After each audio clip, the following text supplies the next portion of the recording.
Thanks very much for joining us for episode 33 of InTek Freight and Logistics, the podcast. I'm Kevin Baxter, and I'm joined by my co-host for this edition, InTek President Shelley Austin. Shelley, thanks again. Thanks for having me.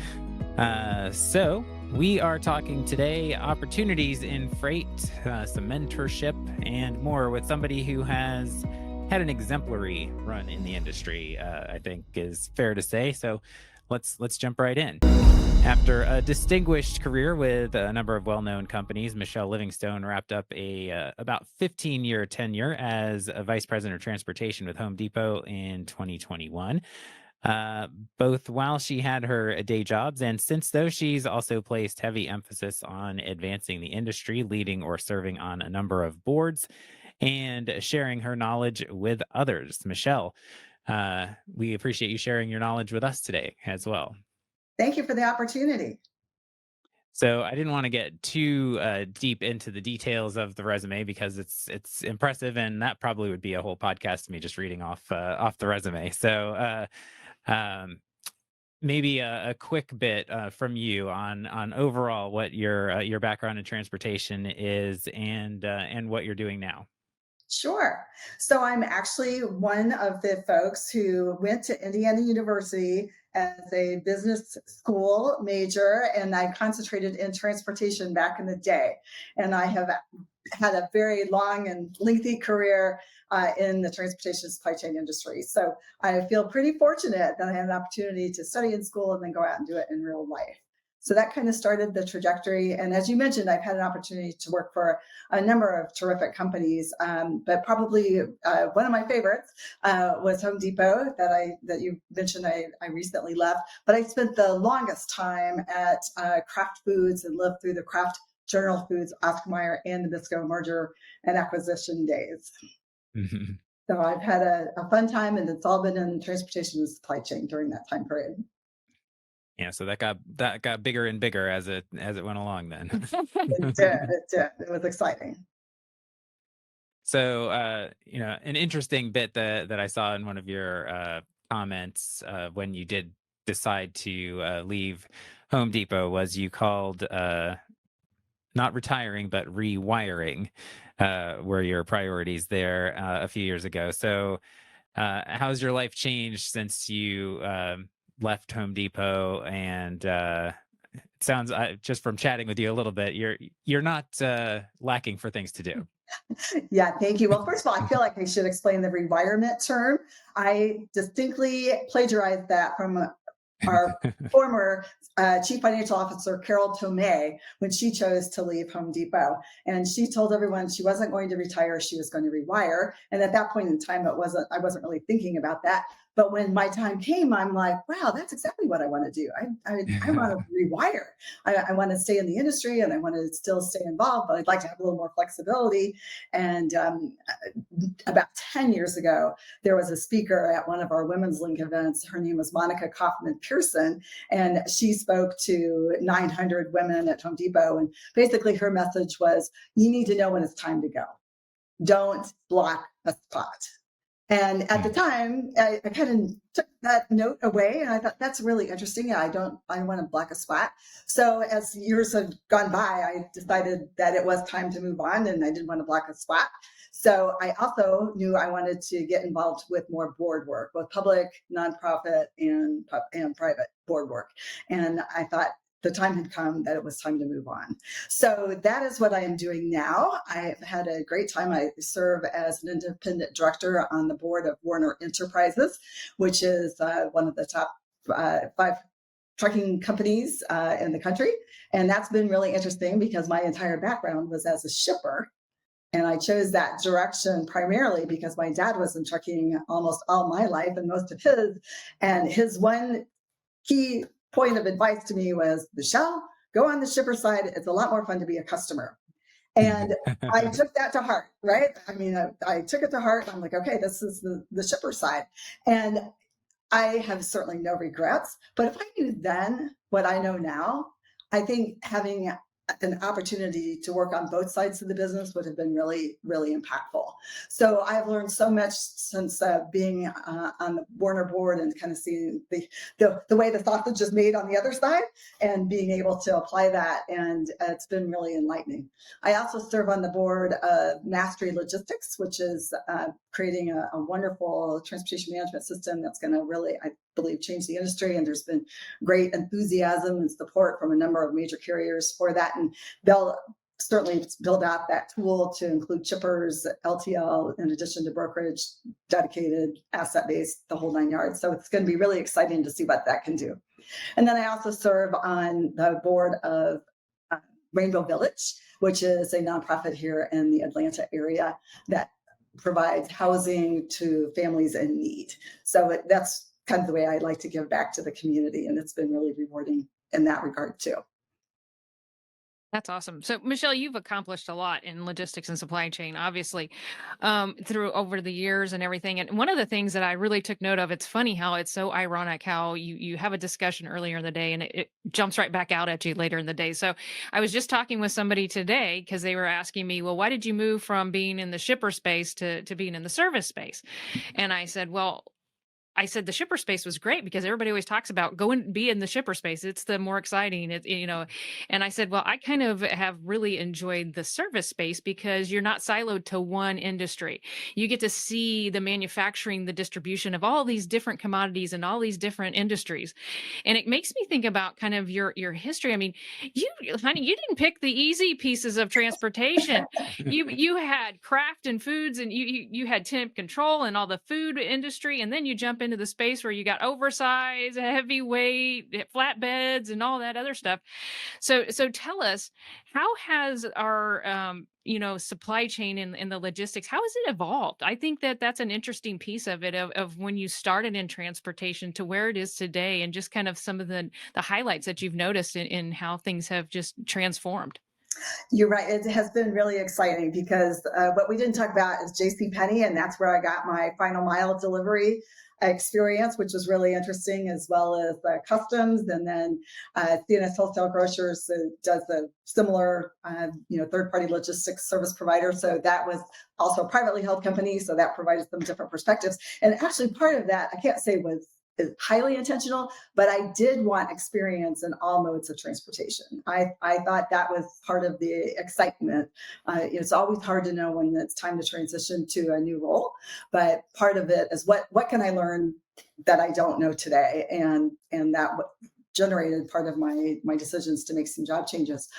But it's really been a lot of fun being in the industry and seeing all that has changed. I think I always say, for those of us who grew up in the Jetsons age, which hopefully is still out there on TV somewhere, the industry is actually starting to migrate to some things that we only dreamed of a few years ago. So I think the data analytics and data science is amazing, and it's helping to speed up the quality of a decision so much faster than what you can do without it, and has made such a huge impact. And the speed in which a decision can be made is tremendous as well. I think, that although we still have work to do, gender diversity is certainly making some inroads, although we definitely still have work to do, and that's one of my personal passions. But that's been a big change. And I think just the level of sophistication in the industry has improved tremendously, which has pleased me greatly over the years. So, I think that, and I may be a little biased, but I think being in the transportation and supply chain industry is phenomenal opportunity, and is even a greater time to be in the industry now than it was when I first started. Well, something that Michelle, you and I work together on, which is exciting, I believe, is kind of that next generation, right? Talking to the next generation, exciting them about the industry, so they don't feel like it's just planes, trains, and automobiles anymore, right? There's a lot of different things within our industry, and I feel like as we talk with students, even if they want to do accounting, or they want to do technology, or they want to do economics or engineering, there's a logistics play for all of that, and they don't understand that. that they just think it's a truck moving down the road. So with that, how important is it for us to cultivate that next generation and that and kind of put that mix of, like we talked about, the diversity, right? How do we start that earlier on and excite people, the younger people, to get into the industry? Yeah, well, first of all, Shelley, I just want to say thank you and welcome for joining the Indiana University Transportation Executive Board. And Thank you've you. been a delightful addition. And I know together we're going to be able to accomplish even more things, and looking forward to that.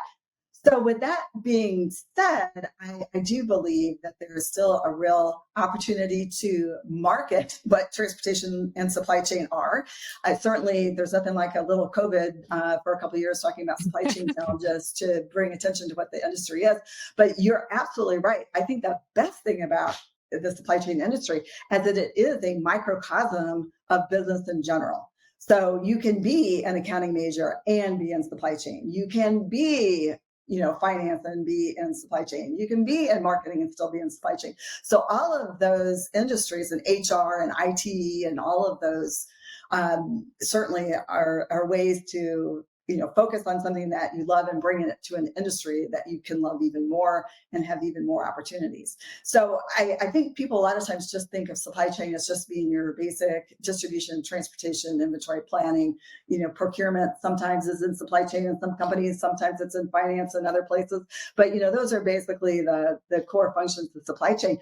But in reality, it truly is all of the business disciplines can be represented. And there's just so many opportunities that once you get in the industry, you can give one avenue a try, and then that can certainly open the door to many other opportunities for you, and really provide a long career that is fun and engaging and challenging. Yeah, I thought it was funny. It's such a small industry, but a big industry. I think we always say that, and we're confusing ourselves. But I think where we're coming with that is, I don't know any other industry that has such a tight network. And I thought it was phenomenal. You and I hadn't met, and we meet at the board, and all of the people that we knew as we started sitting there talking. And I think that's what's so exciting about the younger generation is it's a social, they got all this social media, they got all these connections in these networks. If they take that inherent capability of what they do today and apply it to what our industry is, they'll find that, like you said, once you get in it, rarely does anybody get out of it. Whether that's a good thing or not, I don't know. But Well, I like to to- think that it's a good thing. And the reason that people choose to stay is because it is so engaging. If you enjoy problem solving, this is definitely the place for you. If you have to have a regular schedule, you want to get up and know that at Tuesday at 10 a.m., you're going to do this. And on Thursday at 3 p.m., you're going to do this. If you like that regularity and that very laid out view, please don't come into supply chain. It's not the right industry for you. You have to really thrive on the change and the opportunities that come up. And you think you have a plan, and then the last minute change occurs that makes you have to go back and rethink, and you have to engage people. It's still very much although it's a data-driven industry now, it's still very people-oriented, and you have to enjoy yeah. working with people to make those things happen.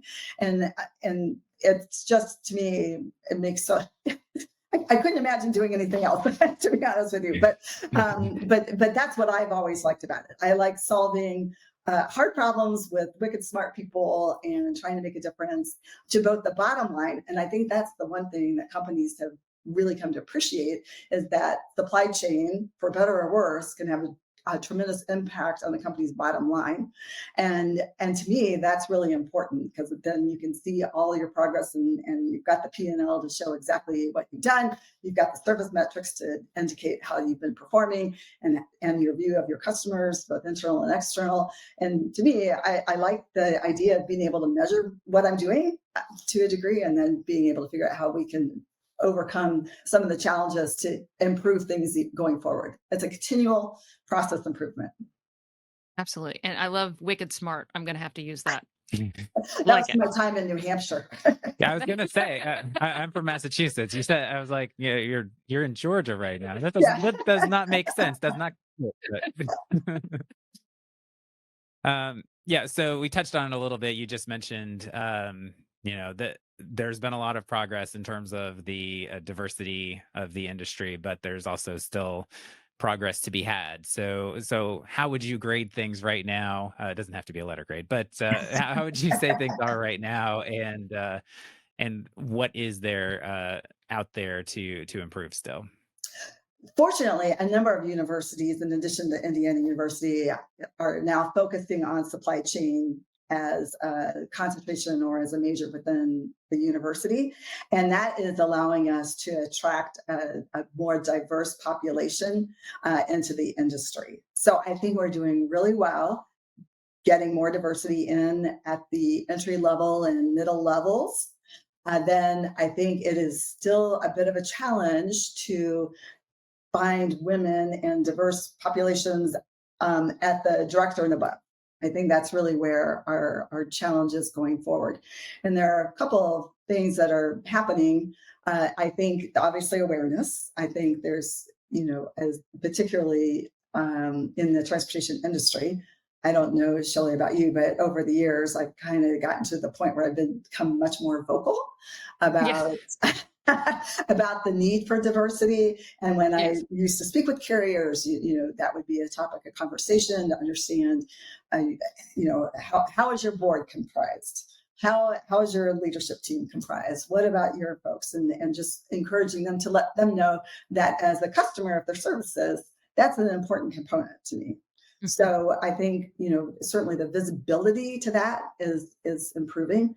Having universities focus on it, as I mentioned, is a big deal. There are more conferences and things that are, typically are now offering visibility and making maybe like a CSCMP or a Retail Industry Leaders Association that where several thousand people attend. A lot of times they have carve outs for women's groups to help them network separately and continue to provide support. And I think all of those things make a huge difference. But, as an industry, it is a challenging industry without a doubt.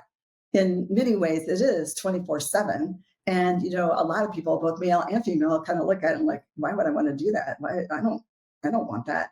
But I think once you get in it and you see what an impact you can make, and it's kind of that adrenaline rush to try and get you moving. I think it helps. But we do need to make sure that it is an industry where diverse populations feel welcome and included. And I think there's still an opportunity to improve on that front. Absolutely. Well, while you were at Home Depot, you mentored sort of the management folks in the female population there, right? And so I know also you mentioned one of this being one of your passions. You've got another board membership that has really dovetailed with that as well, right? Yeah, I felt very fortunate. Home Depot has associate resource groups. So they have the Women's Link group, and that was open to all women, not necessarily in supply chain, but all women at Home Depot. And I had an opportunity to serve as the vice president advisor, the VP advisor to that group. And also Carol Tomei, who I mentioned earlier, she had started a group called Velvet Hammers, which she started, it's probably been about 20 years ago now, when she happened to realize that, there are not that many women in the ranks at high levels across the company, and that the support that was needed was a little different because of the level of seniority in the company. And so she started Velvet Hammers, and I also had an opportunity to be the VP advisor for Velvet Hammers. But what I was really passionate about and served as the kind of the founding person was for women in transportation, WIT, we used to call it, but then there was enough interest and demand that we expanded it to WISC, Women in Supply Chain. And that was the group that's still going strong today, which I'm very pleased to say that they've kept that alive and going. Because, again, because supply chain has some different interactions and it has some different challenges, it is not necessarily the same as being in accounting or finance or HR. It's kind of a unique set, and women's supply chain certainly benefited from participating in Women's Link and Velvet Hammers, but there are unique sets of challenges that group was focused on overcoming. So it was really a lot of fun to start that and to see it, even though it was a rogue associate resource group. It was really a lot of fun to see how that goes. And you mentioned, Kevin, about you might have been referring to Awesome. Yes. This awesome organization, awesome stands for Achieving Women's Excellence in Supply Chain Operations Management and Education. Awesome. It's amazing how many times you can say awesome in a 48-hour period, but the group truly is awesome. It is targeted for female directors and above. And they've got a symposium that will be upcoming here at the end of the month. And it really does a great in May, actually. They really do a great job of, again, bringing women in supply chain across all industries together to continue to focus on learning and development and networking and supporting one another. So that's one group. However, there's another one that I'm very excited to be a part of. Stephanie Thomas, who is an associate professor at the University of Arkansas, had created Women Impacting Supply Chain Excellence, WISE, for college students. And now the WISE group is, I believe, at 23 different universities across the country, thanks to Stephanie and her group to launch that. And that was focused on women at the university level that are entering in supply chain. But there was nothing in the middle. So Stephanie Thomas, myself, and Natalie Putnam, who is the founder and CEO of Smarter Trucking and has also been in the industry for a number of years, we are launching, as we like to call it, WISE Beyond. So it's Women Impacting Supply Chain Excellence Beyond. So this is for you're out of college, but you're not yet a director or qualified for Awesome. We are serving that population, and we're launching our first complimentary webinar on May 1st that we hope everyone will tune in to, and that information is out on LinkedIn. And so we hope that WISE Beyond will continue to help really grow and develop women so that they can make it to that director level and we can fill that gap that we're currently experiencing. So we're really excited about that. Wow, that's just fascinating. I hadn't heard about WISE or WISE and Beyond, so I think that's really cool. And that was going to be one of my questions, Michelle. There's it is evolving, and we see in our industry itself, even in the different modes, where there's some, powerful women that are, getting industry awards and getting into that C-level that you're talking about. But it's not just because they're females, because of actually what they've done and their accomplishments, and that's what's so important to highlight. But how does this all? You've got women in trucking, you've got Awesome, you've got WISE, you got WISE and Beyond. How does that all just kind of come together, and how does somebody know where to focus their time, how to get involved, and what what do they do? Yeah, you're right. It can be a little overwhelming, and I don't think there is a central location to find out about all of the groups yet. But that is something that we might be working towards as an industry to help folks understand how they can leverage the different groups, because they all have a little different focus. And obviously, we're working hopefully towards a time period where they will all be for naught. It's like, I can't even believe, remember in 2024 when we started, WISE Beyond, that's so funny. Thankfully we don't need that anymore. But I think we're still a little ways away from that. So until we get to that critical mass that we've been striving for, I think anything that we can do to support one another is a good thing. So I'm not sorry to cut you off, Michelle, but I'm not sure they'll all be for naught, right? I mean, so what's so cool about them is they're creating this network. And so it's almost like traffic clubs. Remember back in the day where it was the old traffic club, and you go to a park and somebody be cooking burgers or something, and they're all drinking beers, and this is the traffic club, right? I mean, I don't remember ever discussing transportation at any of those, I'll be honest with you. But it was a network of people that you really enjoyed hanging out with, that you learned from, that you shared experiences with. And hopefully that's what all this actually comes about and creates for everyone, because I think that's how you learn to live in the fast-paced environment. I think that's how you learn to love and enjoy logistics, is having that network of people that kind of live in that same space.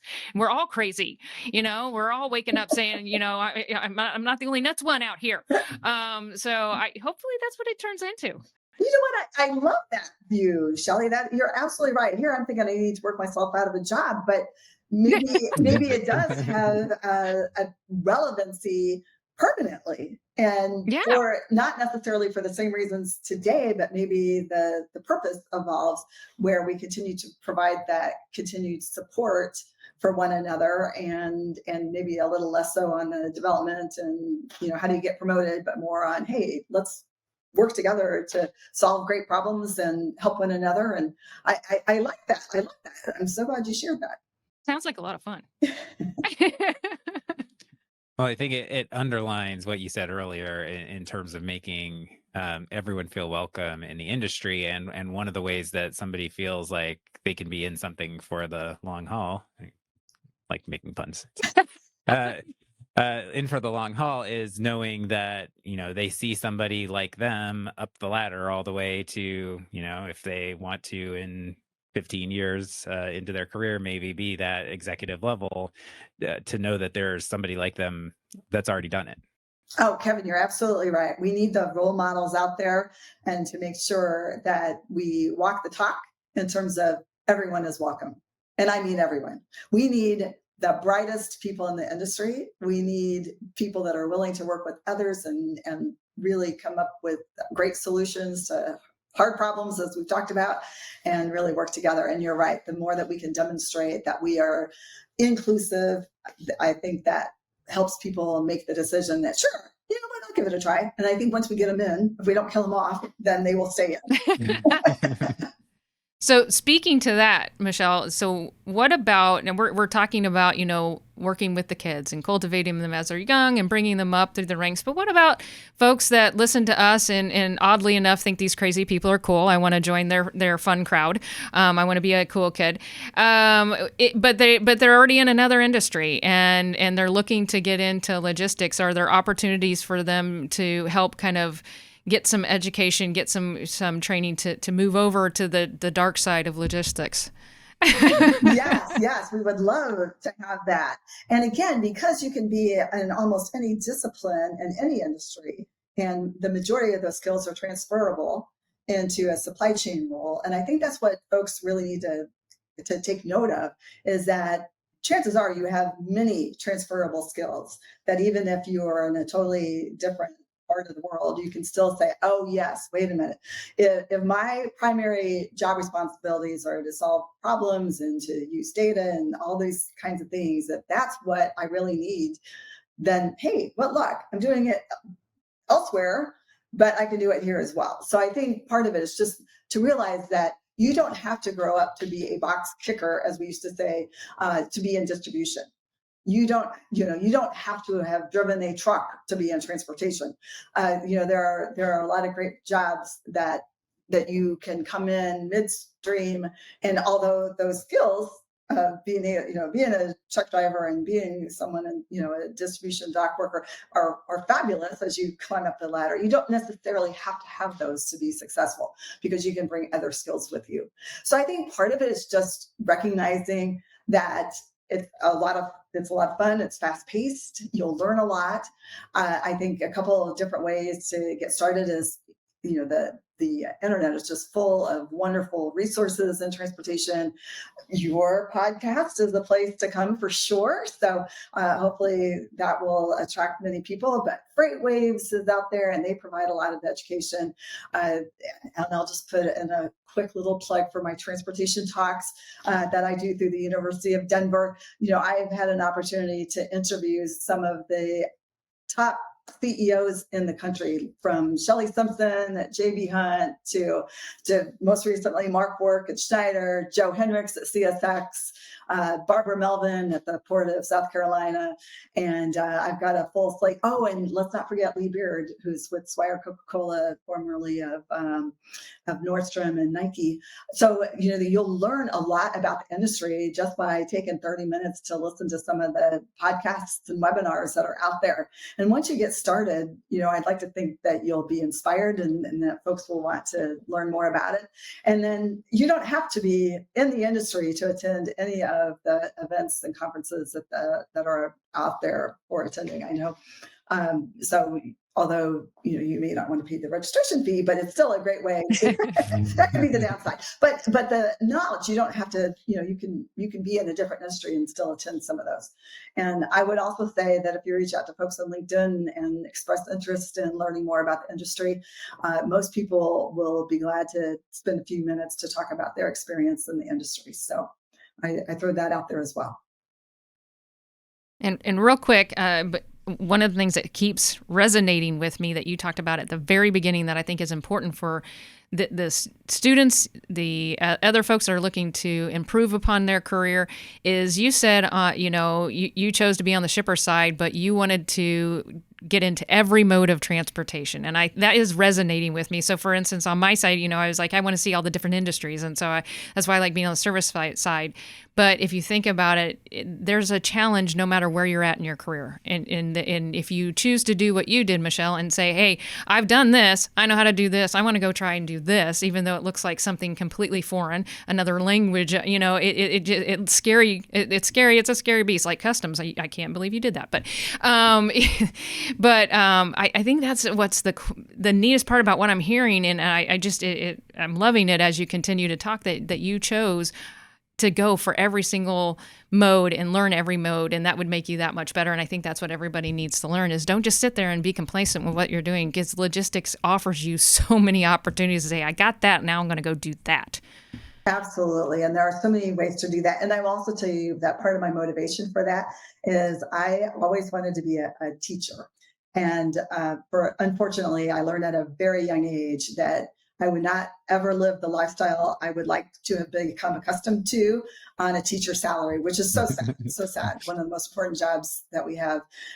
Just unfortunately, you don't get compensated that well. But now I'm an adjunct professor at the University of Denver, and I'm taking that knowledge of those various modes and being able to apply that and being able to, speak to a broader group about the challenges from a shipper perspective as you do business with those modes. And so that was also part of my motivation for learning more, is because ultimately someday I wanted to teach, and it came to fruition. So who knew? In the words of the organization, awesome. Yeah. I was very impressed, by the way, that you're able to, remember every single letter of that abbreviation. That's a tough one. That is a tough one. Yes. I was like, this will be a good test to see if we can get through the whole. Yes, awesome rolls off the tongue very easily. Yeah. What it stands for, not as much. That's right. So you talked about the University of Denver. We've actually talked to a couple of other folks who have been involved there as well. I know Diego Anchistegui from the Mexican Intermodal Association was a guest on one of our podcasts a few episodes back. And tell us a little bit more about what Denver is doing with transportation, supply chain, logistics through that institute.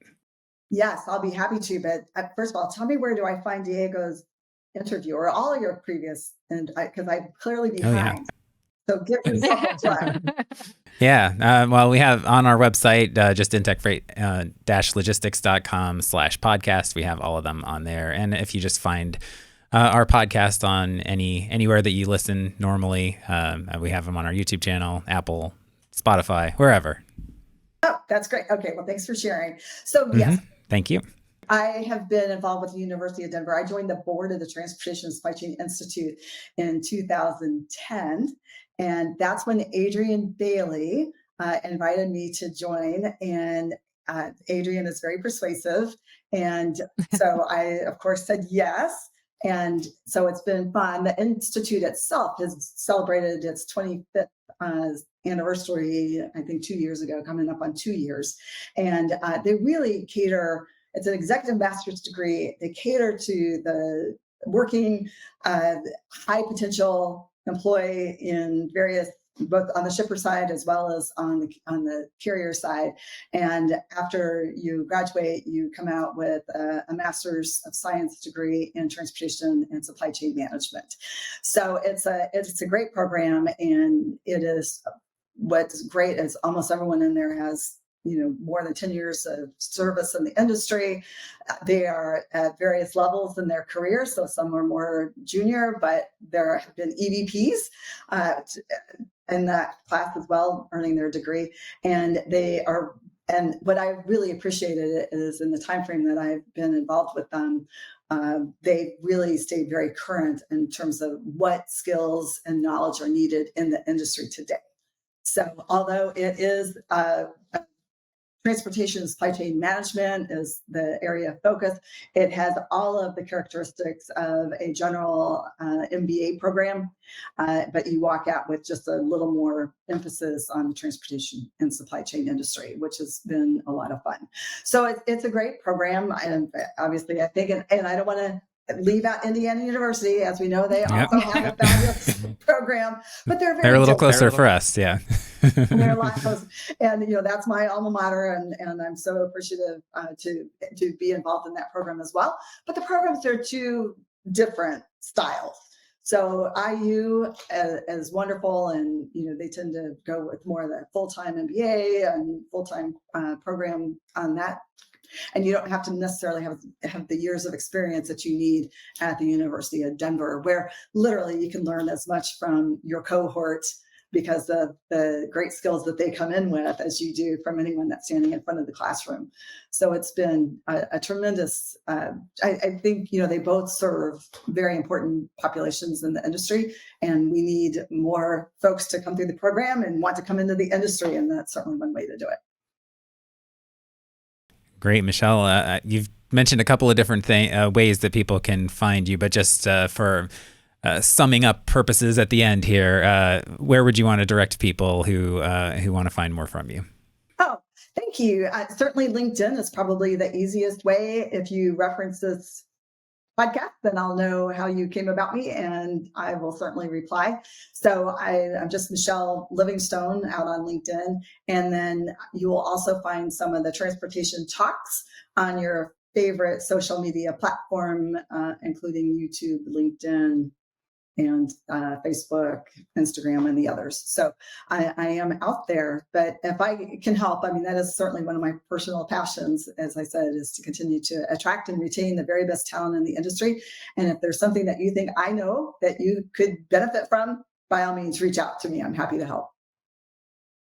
Great. Thank you. We appreciate it. And we'll drop some links in the description here too when we post this, so folks will be able to find an easy way to click right over and get some more on from you. So again, thanks very much for joining us. Thank you so much for the opportunity. It was great to see you both, and I look forward to working with you. Well, thanks very much for joining us for InTek Freight and Logistics, the podcast. We really appreciated having Michelle on. And again, as I mentioned, the links in the description will point people to more from her. Yeah, absolutely. Michelle was fantastic. Absolutely. Yeah. A lot of great information and great career to talk about, and all of the, it definitely is not just relaxing retirement for her. No, but there's nothing relaxing in our industry. So, she's just keeping going. Well, if you want to learn more from us, visit our website, intekfreight-logistics.com. We thank you for listening. Please do subscribe, and comment anywhere that you're listening. We love to hear from you. We can also answer an email if you want at podcast@intekfreight-logistics.com as well. So, Shelley, thanks very much. Thank you. For Shelley, I'm Kevin, and we'll be back next time.